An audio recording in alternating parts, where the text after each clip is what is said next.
எசேக்கியேல் அதிகாரம் 39.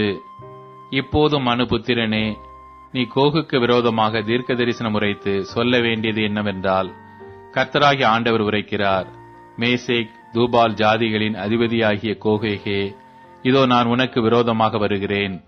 நான் உன்னை திருப்பி உன்னை 6 துறடுகளால் இழுத்து உன்னை வடபுறங்களிலிருந்து எழும்பவும் இஸ்ரவேல் மலைகளில் வரவும் பண்ணி, உன் வில்லை உன் இடது கையிலிருந்து தட்டிவிட்டு உன் அம்புகளை உன் வலது கையிலிருந்து விழப்பண்ணுவேன்.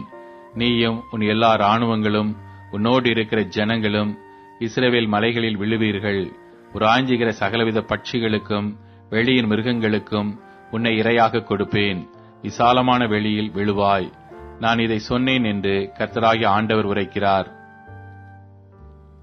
நான் மாகோகி இடத்திலும் தீவுகளில் நீர் விசாரமாய் குடியிருக்கிறவர்களிடத்திலும் அக்கினியை அனுப்புவேன். அப்பொழுது நான் கர்த்தர் என்று அறிந்து கொள்வார்கள். இவ்விதமாய் நான் என் ஜனமாகிய இஸ்ரவேலின் நடுவிலே என் பரிசுத்த நாமத்தை தெரிவிப்பேன். என் பரிசுத்த நாமத்தை இனி பரிசுத்த குலைச்சலாக்க ஒட்டேன்.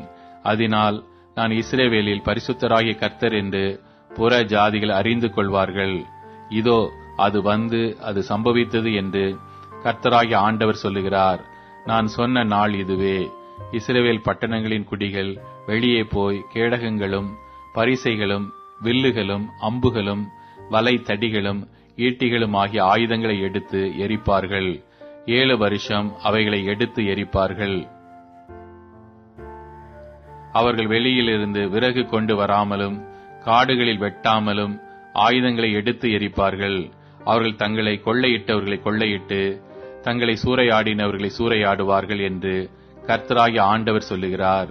அந்நாளில் இஸ்ரவேல் தேசத்தில் சமுத்திரத்துக்கு கிழக்கே பிரயாணக்காரரின் பள்ளத்தாக்கை புதைக்கிற ஸ்தானமாக கோகுக்கு கொடுப்பேன்.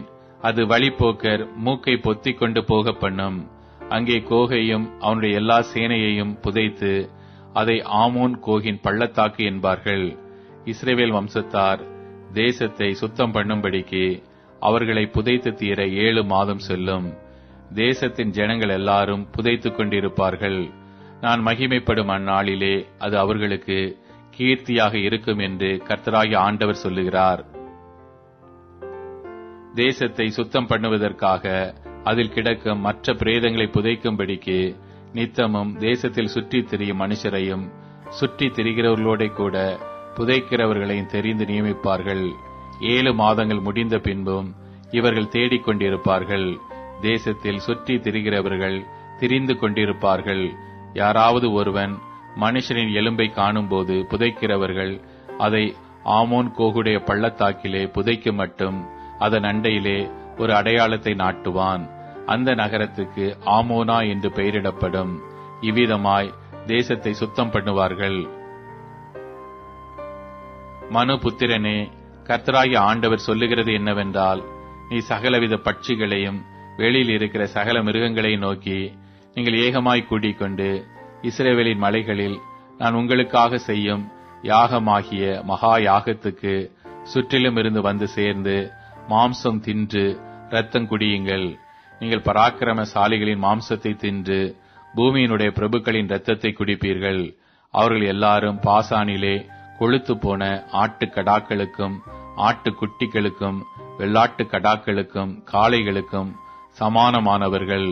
நான் உங்களுக்காக செய்யும் யாகத்திலே நீங்கள் திருப்தி யாகுமளவும் கொழுப்பை தின்று வெறி யாகுமளவும் இரத்தத்தை குடிப்பீர்கள். இவ்விதமாய் என் பந்தியிலே குதிரைகளையும் ரத வீரர்களையும் பராக்கிரமசாலிகளையும் சகல யுத்த வீரர்களையும் தின்று திருப்தி யாவீர்கள் என்று கர்த்தராகிய ஆண்டவர் உரைக்கிறார் என்று சொல்லு.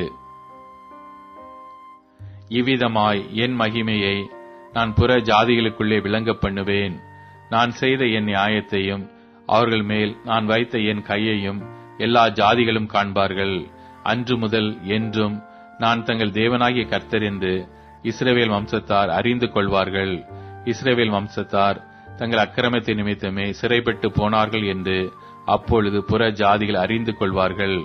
அவர்கள் எனக்கு விரோதமாய் துரோகம் பண்ணினபடியால் என் முகத்தை நான் அவர்களுக்கு மறைத்து அவர்கள் சத்துருக்களின் கையில் அவர்களை ஒப்புக் கொடுத்தேன். அவர்கள் அனைவரும் பட்டயத்தால் விழுந்தார்கள்.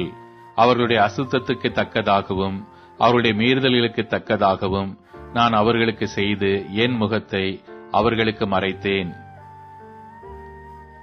ஆதலால் கர்த்தராகிய ஆண்டவர் சொல்லுகிறது என்னவென்றால், அவர்கள் தங்கள் அவமானத்தையும் பயப்படுத்துவார் இல்லாமல் தாங்கள் சுகமாய் தங்கள் தேசத்தில் குடியிருக்கும் போது எனக்கு விரோதமாய் தாங்கள் செய்த எல்லா துரோகத்தையும் சுமந்து தீர்த்த பின்பு நான் யாக்கோபின் சிறையிருப்பை திருப்பி இஸ்ரவேல் வம்சம் அனைத்துக்கும் இறங்கி என் பரிசுத்த நாமத்துக்காக வைராக்கியமாயிருப்பேன்.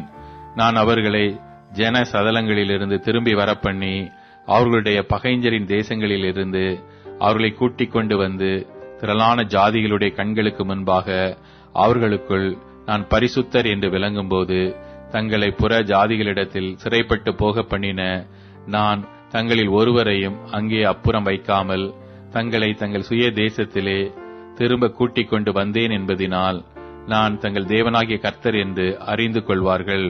நான் இஸ்ரவேல் வம்சத்தார் மேல் என் ஆவியை ஊற்றினபடியினால் என் முகத்தை இனி அவர்களுக்கு மறைக்க மாட்டேன் என்று கர்த்தராகிய ஆண்டவர் சொல்லுகிறார் என்றார்.